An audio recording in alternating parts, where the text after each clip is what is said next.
Hey y'all, my name's Serena McArthur and I'll be your guide for our virtual tour today. Follow me.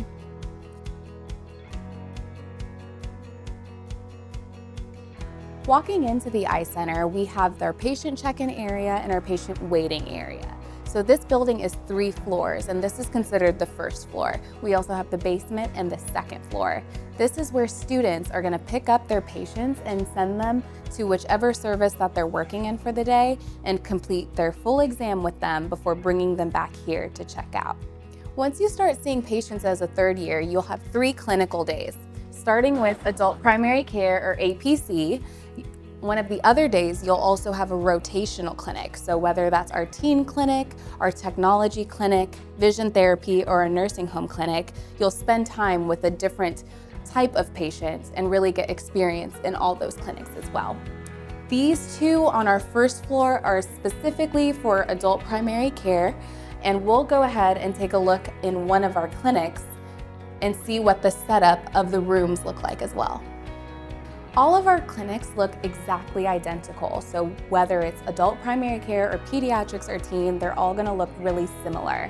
We have a 4-to-1 faculty to student ratio here at SCO, so you'll see 4 rooms that all connect to the 1 faculty advisor that you'll have for the day. You are seeing your own patients completely. It's not a partner situation or 2 students to 1 patient. It is a 1-to-1 student to patient ratio. So you are taking that patient from the beginning of their exam and then passing them off at the end, whether it's to technology or optical, whatever that looks like for the patient of the day. So you'll know that you'll get the full experience and full exposure for all of your patient encounters. In this room here, we have an idea of what all of the different suites will look like in each room is, again, identical to one another. The slit lamps and the phoropter company and brand do vary, so the options that you'll use when you're in your theory and methods lab are then seen here, and again, once they change in clinic, you'll know how to use them because you've had that exposure in your first and second years. But you'll see we have our chairs that go up and down, our phoropters, our slit lamps, and then all of our fun lighting that we'll use to change the lighting as we go through the exam. Once you finish up with your patient getting case history, completing the exam, you'll report to your staff doctor, present that information to them as if you were presenting a case, and go through the management and treatment that you want to diagnose for your patient. While the primary clinic is the eye center here at SCO, we also have satellite clinics like Focal Point at Crosstown Concourse, or the University Eye Center at University of Memphis, or even our nursing home clinics that will rotate through as you go into your 3rd and 4th year. Those are more adult primary care, sometimes low vision, but it gives you different exposure to private practice settings or university settings, and a different variety of exposure to different types of way you can practice optometry. What's really special about SCO is that we have 2 boards rooms that are set up almost identically to what the Part 3 boards that you'll take in your 4th year looks like in Charlotte, North Carolina when you go. If you don't know a ton about boards, there are 3 optometric boards that you have to take in order to become an official OD.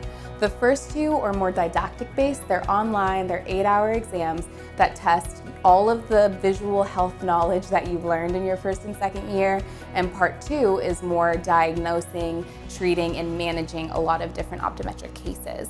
For part 3, it's an in-person practical. It is changing for this upcoming year in 2024, but traditionally it's where you use all of your skills that you've learned in your theory and methods courses and putting them to the test with our slit lamp here that's connected to a TV that the proctor is able to see all the skills that you're doing in a slit lamp exam, to your digital BIO that you put on your head and are able to see on real patients and real people what they have condition-wise in the back of their eyes. That part should stay the same for part 3 whenever you take it, but just know there are some changes being made. This room has a camera that you can watch yourself back on as you practice in this room. It has everything that you need in order to make sure you're getting that passing grade whenever you go to North Carolina to take those part 3 of the boards. Behind me is that corridor that connects from the tower where we're taking our classes and labs to the eye center, the clinic that we'll be working at as 3rd and 4th years. This is the top floor of that building, so the 2nd floor. The boards room is over here to my right, and as you walk down on that 2nd floor, you have our ocular disease clinic that you'll be in as a 4th year, along with on the left, the adult primary care clinic. that is a continuation of what you'll be doing as a third-year student. We mentioned as third years, you're rotating through different clinics. The same applies to your fourth year. So you'll be working in ocular disease, vision therapy, pediatrics, low vision, contact lens, along with our focal point clinic and our university eye care and our satellite clinics. As a third year, you're just learning how to get a comprehensive exam done, really hone in on the skills portion of optometry. But in your fourth year, you kind of have that under your belt, and we want to keep focusing and learning on the different clinics and subspecialties of optometry. So once you're in your career, you'll have a full-fledged repertoire of things that you can pick from as in practicing OD. This is a really cool room up on the second floor in our technology suite. This is our fluorescein angiography room.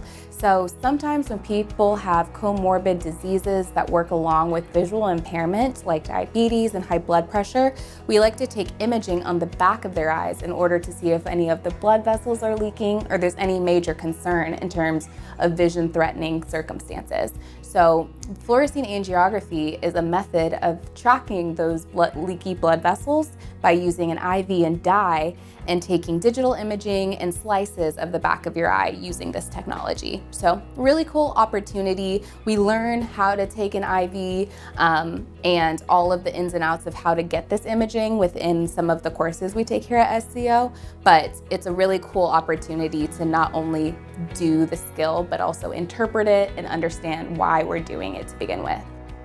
This is our technology suite. So kind of like a hospital, when you have a patient and you want to order technology, you're actually going to send them here from your exam room to get all of their technology work done, and then they'll come back to your exam room, similar to how in hospitals run. We have tons of different technology that will help you manage glaucoma, assess different ocular diseases. We have visual fields here, different kinds. We have Humphrey, Octopus, the whole nine. We have our OCTs from Cirrus to Spectralis to OptiView. Back here in the corner, we actually have a B-scan. If you haven't heard of a B-scan, it's kind of like taking an ultrasound, but for your eye. So we have that same goopy gel here that you put on one of the tips of these things, and we're able to see if there's a structure that's occluded that prevents us from seeing the back of a patient's eye, make sure it's intact, there's no detachment, bleeding. That's all done over here. We have some fundus cameras, more OCTs, we have an Optos traditionally used. We have a lot of color vision equipment here in the back, some virtual reality optometry stuff that we're using and working with. So SCO is really great about making sure we have the most up-to-date technology to use and understand for our optometric education. Behind me is our peds and teen optical. So when a patient is dilating or completely done with their exam, kids can come and pick out frames of their choice, completely different colors from name brand to more generic, to really personalize the experience for them, and they feel like they have control on the fashion that is optometric eyewear. Something that's a little different here at SCO is we separate our peds clinic and our teen clinic. We recognize that teenagers typically have different visual needs, from learning how to drive to spending a lot of time on iPads and computers in school, versus as a kid, we're just want to making sure that your eyes are working together, one doesn't turn out on occasion, and if there is a prescription that needs to be corrected, we get in front of that as soon as possible. So we separate those clinics. Peds is worked in as a fourth year and teen is worked in as a third year, and you're able to have the exposure in both and kind of learn the different visual needs of every type of patient. Over here to my left is our residency suite. If you do decide to do a residency in-house here at SCO, you'll be spending a lot of time over here. And on the right, on the second floor, we just have different administration offices and faculty offices that you're able to stop by at if you need to. On the lower level here of the eye center, we have our cornea and contact lens clinic here on the right, and our optical lab and finishing here on the left. So as a third year, you'll actually take all the information you learned from your ophthalmic optics, where you learn how to read a prescription, what materials glasses and frames are made out of, and apply them right here in our laboratory where you are putting together the glasses. You start with a plastic disc that you cut a prescription into and put the lenses into the frames yourself. So if you're here at the eye center and you get a pair of glasses, you might find yourself building your own glasses yourself. Here in our optometric lab, you can actually see a patient not only in the exam room, but find yourself building their glasses. As a third year, if a patient orders glasses, those orders come down here and we use these machines to cut the lenses, put them into the frames, verify them, make sure they're the right prescription, and get them completely ready to be distributed to them later on that week. Here in our contact lens clinic, we do a lot of fitting of harder contact lenses, sclerals, and RGPs. The rooms look a little bit different. They have sinks and solutions all available in them. There's so many different contact lens options to fit. So typically our softer, easier contact lens fittings are sent over to our Clarity clinic, which is our third year clinic, for them to get exposure to contact lenses as well. And then in your fourth year, we're tackling a lot of more progressive corneal diseases that need different specialty lenses to be fit, to learn the ins and outs of what it looks like to fit contact lenses for those patients. Low vision is an awesome clinic where you really get to feel rewarded from what you do in your exam room.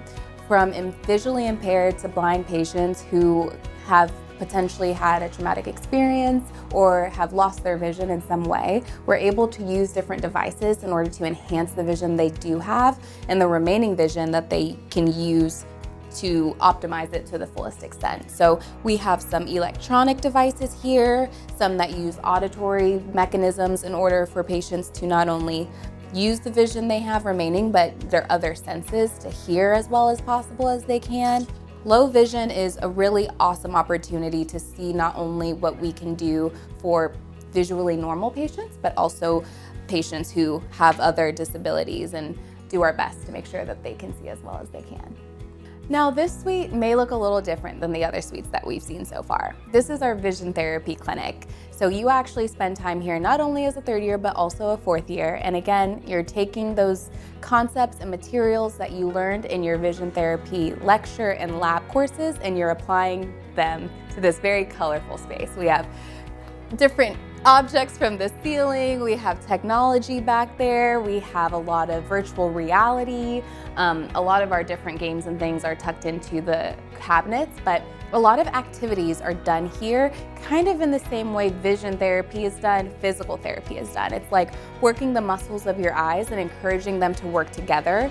Because of that and binocularity issues, a lot of this is done for pediatric patients and teen patients, but you'll also see patients who have struggled with having a stroke or a traumatic brain injury and want to regain the connection from their brain to their eyes in this clinic, and working their eyes in different ways to make sure they can still do the daily living activities that they've done previously that they don't have to miss out on now that they've had different visual impairments. So this is an awesome clinic to kind of understand how our eyes work together. Sometimes you'll see different classmates actually in vision therapy because they don't realize that their eyes don't work as well as a team as they once thought that they did. So a great opportunity, great exposure, and another way that you can also be a resident. It's a different residency sector as well. This here is one of my personal favorite clinics. This is our Optometric surgical suite.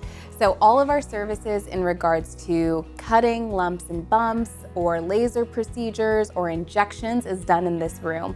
And it's a really growing part of optometry, because if you didn't know, optometry is a legislative profession. So what we can do in terms of scope is focused state to state versus just across the board.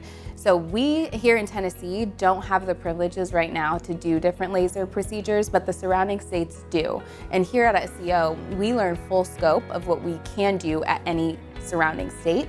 So you'll learn the ins and outs of what it looks like to do these procedures. But once you go to whatever state you end up at long term, it's up to them whether you can do those procedures in your state. An ophthalmologist that works closely with a sister or satellite ophthalmology clinic nearby comes in and observes a lot of the fourth year students who are actually doing these laser procedures on actual patients. Because that ophthalmologist is here, we're able to do those procedures that include a YAG capsulotomy, an SLT, an LPI, so a lot of different minor surgical procedures, minor laser procedures that we have the capabilities of doing. In your fourth year, you may have the opportunity to do them on actual patients, which is an awesome experience, especially if you do end up at a state that allows those minor laser procedures. So here we have our advanced procedure suite. As you can see, it's a little bit different. It looks kind of like an OR, but for optometry, the patient comes in, they sit in that chair right there, and whether it's a laser procedure or they have a sty that they want cut and taken out, that's done in this sort of room. All of those things are gonna be in here. We also have IPLs, so different advanced procedures there. And behind me, we have our observatory. So if a procedure is being done and you as a student or as faculty want to see the procedure, we have cameras and different TVs that magnify in full detail the operation that's being done, so we can all have a learning experience when that's happening in this room. So a really cool addition. Again, with the growing scope of optometry, it's really important that we know all the things that we can do as optometrists. So here is that mentioned observatory. As a student, you want to see the procedure that's being done in front of these windows right here in real time. You have the opportunity to do that. So here we are back at the heart of the first floor. The same place you're going to pick up your patients is where you're probably going to bring them to make any follow-up appointments. If they need to come back for the technology suite or ocular disease follow-up, they're going to come to this general area where the ladies here will check them out. And behind me, we have our clinical care and referral coordinators. So if there's additional care that's not in the optometry realm that they need, whether it's blood work, referring for ophthalmology, or some other co-managed care provider, we're gonna send them back there, provide their information to make sure that we have a connection with wherever they're going to make sure the patients are getting the care that they need. So now we're going into our opticals. This is where we're gonna be picking out glasses of different frames, sizes. It's a really great experience to learn a lot about what frames fit different shape sizes and hedge sizes and color tones. There's really a lot more that goes into it than you think. So we have a ton of different frames here, budget-friendly options to more higher end, your Gucci, Versace, Tory Burch too. A lot of different options for patients to select from. We also do a lot of verifying insurance policies, which is a lot more extensive than you may initially think. So having experience and exposure doing that on the front end is a really great opportunity to then teach your staff and your practice further along down the line. Another component of ophthalmic optics is learning how to maneuver the glasses to fit perfectly on a patient's face. So if they're too tight and giving a patient a headache, or they're slipping down their nose, or the temple falls off because the screw's out, there are a ton of different tools that we learn how to use in order to make those adjustments. Opticians usually use those tools, and when you're in practice, you'll likely have an optician that will know the ins and outs of these mechanisms, but it's great as a doctor to also have experience with these things as well. And when you're in your optical rotation as a third year, you'll definitely have the exposure to do so. All right, so we are done with our patient. We are handing off the fee sheet to the business office for them to check out, finish up for the day, get their dilating glass sunglasses, and we are done with our tour. Thank you guys so much for following along with me. If you have any additional questions, make sure you contact Student Services, and we'll see you next time.